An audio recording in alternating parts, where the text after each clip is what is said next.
အားလုံးပဲမင်္ဂလာပါထိုင်းစကားပြောတွေကိုအများရမျှဝေပေးနေတဲ့လန်ထိုင်းဝေးဖြူမှာကြိုဆိုပါရစေလောင်ဒီစကားလုံးကိုသုံးပြီးတော့ဘယ်လိုနေရာတွေမှာပြောလို့ရလဲဆိုတာကို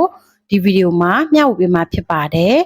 ဒီဗီဒီယိုကို Facebook ဒါမှမဟုတ် TikTok ကနေကြည့်နေတဲ့ဆိုရင် follow မလုပ်ရသေးရင် follow လေးလုပ်ခဲ့ပြီးဖို့တောင်းဆိုပါရစေ YouTube ကနေကြည့်နေတဲ့ဆိုရင် subscribe လေးလုပ်သွားပေးပါဦးကဲတူတူလိုက်ကြည့်ရအောင်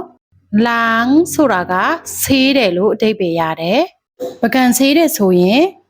ล้างจานပကံဆေးတယ်จานဆိုတာပကံล้างဆေးတယ်အိမ်သာဆေးတဲ့ဆိုရင်ล้างห้องน้ำအိမ်သာဆေးတယ်ห้องน้ำဆိုတာအိမ်သာကားဆေးတဲ့ဆိုရင်ล้างรถကားဆေးတယ်รถဆိုတာကကားကျမ်းပြင်ဆေးတဲ့ဆိုရင်ล้างพื้นကျမ်းပြင်ဆေးတယ်พื้นဆိုတာကျမ်းပြင်ကိုပြောတာพื้นဒီအတန်ကိုအာကောင်ဝါလာတဲ့အတန်နဲ့ထွက်ပေးရမှာဖြစ်ပါတယ်ဝါကြလေးတွေနဲ့ဥပမာလေးတွေကြည့်ရအောင်အိမ်သာဆေးပေးပါဆိုရင်ล้างห้องน้ำให้หน่อยဒီဝါကြကခိုင်းတဲ့ဝါကြဖြစ်တဲ့အတွက် ให้ကိုသုံးတယ်ล้างห้องน้ำအိမ်သာဆေးတဲ့ให้หน่อยဆိုတာတစ်ဖက်လူကိုခိုင်းလိုက်တာ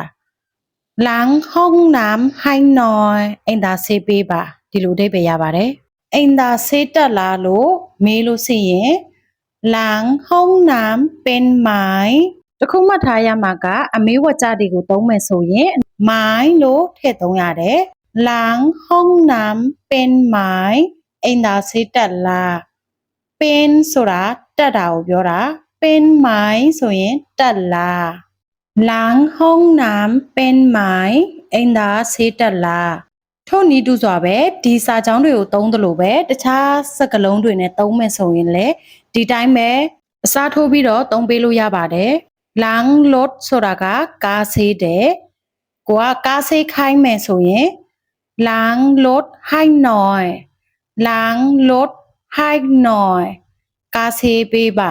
ခိုင်းတဲ့ဝါကြကိုသုံးလို့မယ်ဆိုရင်ให้ကိုသုံးနေဆိုတာအမြဲတမ်းပုံသင်မှတ်ထားရမယ်နော်ကားဆေးတက်လာဆိုရင်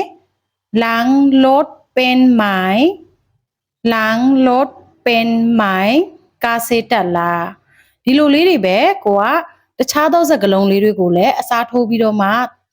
သုံးအောင်လို့ရပါတယ်ကျမ်းပြင်ဆေးပေးပါဆိုရင်ล้างพื้นให้หน่อยကျမ်းပြင်ဆေးတက်လားဆိုရင်ล้างพื้นเป็น